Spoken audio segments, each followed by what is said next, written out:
Hey guys, welcome back to PlayStation Live from E3. We're broadcasting through Thursday. Lots of game demos, interviews, lots of good stuff coming. So much coming. So much stuff. Yeah. But right now, I want to talk about Days Gone. So welcome, John, and whoever you are. What's your name again? That's I forgot. Jeff Ross. Jeff. Sorry about John and that. Jeff. I think I did the same thing last year, didn't I? I think you did. Come on, Sid. I'm a mess. I'm a disaster up here. All right, look. Right there. Days Gone. Right, it's right there. I have no excuse, do I? Look, Days Gone. Big presence in last night's PlayStation E3 showcase. Really cool sequence there. I mean, it was creepy. It was violent, very violent. Yeah. It showed a lot of sort of situational kind of, using the environment and the freakers that we see kind of to the advantage of the player. Yeah.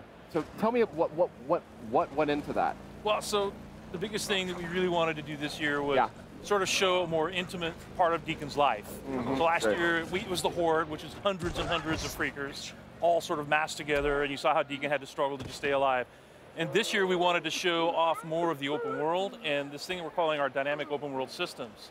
And what that really means is you can use the freakers themselves against other enemies, like the Marauders that you see on the media showcase demo last night. Right. Actually, I have a question about the freakers because with other games, survival games, like this, for instance, The Last of Us, the clickers had this thing where they couldn't see you, but they could hear you. What is it that triggers the freakers? Oh yeah. Well, it's an interesting question, and for anybody who gets a chance to see our alternate demo that we're demonstrating in the theater today or online when it gets posted, is that the time of day kind of drives the density of the freakers and the humans when they're out, but also the weather. So when it's snowing, it's going to kind of blind everybody at a distance. When it's raining, it's going to dampen the sound. So when the player learns these, he's going to be able to use that kind of context as he's going to play that as part of his strategy for how he approaches any encounter. Gotcha. But definitely sound, right? Because like you saw in the media showcase demo, Deacon, put down this bear trap and then kind of snuck off. Right. And in our alternate path demo, he doesn't do that. So he actually kind of goes around and watches what happens when this Marauder goes into the bear trap, and you hear this gunshot on the media showcase demo. If you look at our alternate path footage, you'll see that one of the Marauders actually shoots the other Marauder in the head because he's making too much noise. Oh wow! Right. So yeah. So it's a pretty harsh world, but that sound traveled, and sound is something that can be really dangerous. Gotcha. That's very interesting. That's very interesting. Yeah, I did notice once the bear trap was down and the guy stepped in it, you saw the freakers running. Yeah. It's like they heard it screaming. You heard them screaming. This is looking good. I didn't see all of this footage. I was kind of a little distracted last night during the showcase, but. One of the things I really like about this game is it's, we see a lot of open world games out there. It's certainly like a popular genre, but this one, the feel of it is different. It feels more improvisational, I think is the word I'm going for. Absolutely. Our crafting system, I mean, it's really inspired by, kind of the do-it-yourself mentality where, we all feel thrilled when we make a repair to our car or our house with duct tape and a couple of loose screws, and we feel really good about it.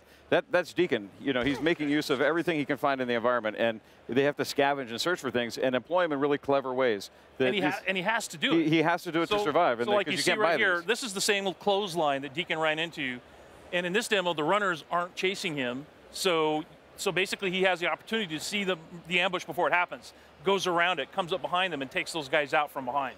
Right. So that's to your point. And then he strangles them with their own clothesline too. Yeah, exactly. So he makes use of the whole buffalo. And it's a dynamic event that can happen. You can be out in the world doing a job or a mission, and then suddenly you've got Marauders that are ambushing you on the highway, and it's a dynamic event. There's no way to predict when it's going to happen. You just got to pay attention. Well, is there more than just like a clothesline in the middle? Do they find more ways to ambush you? Yeah, it's a dangerous world, and it's something where the Horde is dangerous, freakers are dangerous, but so too are humans because they're cunning and clever, and they too are using everything they can find to employ against their enemies. And let's just say clothesline is one of many things. We'll get into it at a later date. Okay. Now tell me a little bit about, maybe a little bit of the backstory about why these freakers are being hung up like this. Is that like a defense mechanism? Is it absolutely. Yeah, so what they do is we call it the meat wall. And what they'll do is, like in this case, they have a bear trap under this dead freaker corpse. And what they'll do is they'll put a trap under it, and then those other freakers are attracted to the meat. They're all hungry all the time. That's what happens, evidently, if you become a freaker. But they hang up the meat walls again. It's kind of like a wall to protect the encampment. So you can always tell when you're coming close to a Marauder camp because you'll run into these kinds of traps. Yeah, they had all kinds of defenses too. I mean, the first thing Deacon did was trip over that little thing in the tin cans. And that's what drew the first guy out, which is why he'd think on his toes, scramble for a bush, and then wait, and then kill the guy when he came by. Right. And again, in the alternate path that we're showing, it's something where if the players are thoughtful and if they take time, they don't just rush into things, they're going to be able to employ a different analysis of the terrain. They're going to be able to look for these things and see them. And that's how he sees a clothesline. And when the players are careful and cautious and assume the world's dangerous, they can turn the tables on the bad guys using the same tools that they're using against the player against them. Yeah, so like what you're seeing now is part of the alternate path. Changed up the time of day, changed up the weather. Okay, I was going to say, I didn't remember this from the show. Exactly, because it's colder now, more freakers are coming out, so freakers are stronger when it's cold out. So interesting. You really got to be careful when it's snowing. Also, the bike handles differently. It's like if you'd seen the earlier part when Deacon's trying to ride his bike through the snow, it's very, very different. Oh, this is really cool. I didn't realize. Interesting. So here's your meat wall, right? The meat wall there. Yeah. That seems like a pretty smart move, if I'm honest. Yeah, yeah.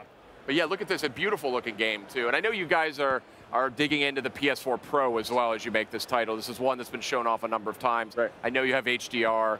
Tell me a little bit about like working with PS4 Pro as you develop the game. Well, the biggest thing is just the resolution. So dynamic 4K, and if you get a chance to see this thing on a 4K monitor and HDR. Oh yeah. You know, and HDR is honestly to me the most impressive thing because it really sort of simulates what the human eye can see. The gamut of colors is just amazing. So watching it in 4K HDR is something you have to do. It's beautiful enough without 4K, and then you add that to the mix, and it's mind blowing. Yeah. Right. You know, one thing that stands out to me about Days Gone, you know, amongst the other Undead games out there, is that you can get so many zombies on the screen in this thing, or freakers on the screen at once. So can you tell us a little bit about how you guys went about making that happen and just getting so many freakers on the screen at one time? Was that a technical feat for you guys? Oh, absolutely. So we have a really, really talented team. Some of our engineers and artists and designers and audio and everything, but I think we have like, you know, we have this one engineer that's literally been, I've been at Sony Ben for 20 years. Chris has been there like 26 years. Wow. And this other engineer has been there like 23 years or something. And he does all of our physics. And he really, really, really worked hard to make sure that we could have as many freakers on the screen as we can. And last year's demo was no joke. Right. We had 300 active on screen at once. Wow. And the overall horde for the sawmill, we were managing something like, how many did you say it was? Killed 1,000. It was 1,000 freakers. Yeah. Whoa. And then 300 more showed up at the end too. So. Yeah. So it's pretty impressive. So we're even impressed by it. What do you do when you're confronted by that many freakers and in this game? I mean, we saw last year's demo. I'm not sure that ended so well. Didn't seemed like a pretty desperate ending. Yeah. Well, what do you do? What could be an effective technique for getting out of that? Weaponize them, like we saw in the demo, them, right? Where so that wasn't actually a horde; it was a swarm, a smaller. Okay. One in this E3's demos. Yeah, in this year's E3 demo. So it's something where you can even weaponize the larger horde as well. But it's something where it's a threat to you. But if you're smart and you don't just rush into everything, you can stop and contemplate how you can utilize every weapon and every enemy and the environment against each other as part of your tool set. And I think the short answer is until you have progressed, because this, it's like taking on a swarm is something you can probably do pretty early in the game. Yeah. The horde encounters are probably later in the game, and you just do what Deacon did last year. The shortest answer is run. When you run. Run. Get up to a tall place. That won't save you, but it might buy you a few seconds. Yep. Well, you saw in the demo at the showcase that they had the Deacon looks over this fence and he sees a horde down there. Right. Probably that's not the smartest thing to do. Would be to run down there. Yeah. And mess with them. You just don't want to do that. Yeah. Speaking of hopeless endings, there was a freaked out bear. Oh yeah. I was going to go into that. Yeah. So, what other types of creatures are we going to see in that state? Well, last year we saw the horde, right. We saw swarmers, we saw the newts, which are adolescents when they were infected. We saw regular wolves, right? This year we're showing the rager bear, that's what we call it, is the rager bear. We saw runners, so runners are infected wolves. And those are the ones that, Deacon kind of ran across, then gnawing on somebody's corpse, and then one of them chased him. And the thing about runners is they can outrun your bike. And if they catch up to you, they will knock you from your bike. So it's another example of dynamic events that happen in the world that make the world dangerous all the time. Wow. Such a cool game you guys are making. It's really inspired. I think it's got a lot of cool mechanics to it. And it's just kind of a fresh take on the open world genre. So what would you say you're most proud of as you work on the title? Yeah. Myself, I'm most proud of the way that our humans are evil. The way that they lie in wait and they want to ambush a player and they themselves are doing anything it takes for them to survive, and it just comes at the cost of our hero. But it's humans are mean, and we're resourceful, and we do twisted stuff. And this clothesline is just kind of the beginning of the things they're doing that the players. We never want the player to feel complacent when he's riding his bike down the road. You know, there's all kinds of ways for him to be disrupted, knocked off that bike, and it's just because we're kind of breaking what I call the design rules, the conventional design rules, and that you don't do that to players. You don't knock them off their bike. You let them, you know, they've earned that. And it's visceral and it's exciting and thrilling to survive those types of encounters. Yeah, it really is. I think, you know, for me, it's just the way the game looks. So, and when you get a chance to play it the way it plays. So, like I said, we have these super talented engineers and artists and designers, and the game just looks amazing. Our goal was to create a AAA console quality open world experience, because that's not something we had really seen. And you know, I think the guys are really pulling it off. I mean, I think the characters look amazing. I think the environments look amazing, right, all times of day, and it's just fun to look at. Right. I'm just super excited to find out how the world of Days Gone got to where it is. Yeah. You know, the origin story and how it led to these freakers pretty much taking over. Yeah. Yeah. Yeah. Good stuff, guys. Days Gone coming out on PS4. Do you guys have a release time frame yet? We don't. So okay. we're just working really hard to deep try to in development. Make the best game. You know, we're really happy that Sony's given us the time and resources to just make like a AAA open world action game, and I think it's going to be awesome. I agree with you. I think it looks fantastic. So thanks for coming by, showing off the latest. That alternate playthrough was very interesting. I didn't realize it could go in so many different directions. But coming up next on PlayStation Live from E3, we've got a lot more. We got game demos, interviews, all kinds of good stuff. So stay with us. PlayStation